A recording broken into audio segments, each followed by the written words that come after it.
আম্মা জ্বর লাগতেছে। নাফা খা, নাফা সিস্টার আছে না? আম্মা মাথা ব্যথা করতেছে। নাফা খা, নাফা আছে।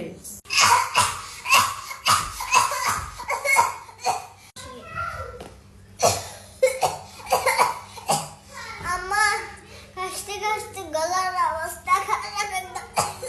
নাফা খা। স্কুলে যে বান্ধবীদের সাথে ফুচকা খাইছিলাম, পেট ব্যথা করতেছে। নাফা খা। আম্মু দাঁতে ব্যথা করতেছে। নাফা খা। আম্মু খেলতে গিয়ে পায়ে ব্যথা পাইছে। নাফা আছে, নাফা খা। আম্মু কালকে রাত থেকে কানে ব্যথা করতেছে, কিছু শুনতেছি না। নাফা আছে, নাফা খা।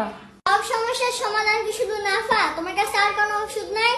কিছু হইলেই শুধু নাফা খেতে বলো। জন্মের পর থেকে নাফা খাই আসতেছি, নাফা খাইলে সব সমস্যার সমাধান হয়ে যায়। আর তোদের বেলায় এখন উল্টাটা না। আরে বললো না, আমরা হচ্ছে ultra pro max tax lax hacks fax max hacks fax fax lax fax max pro, বুঝছো?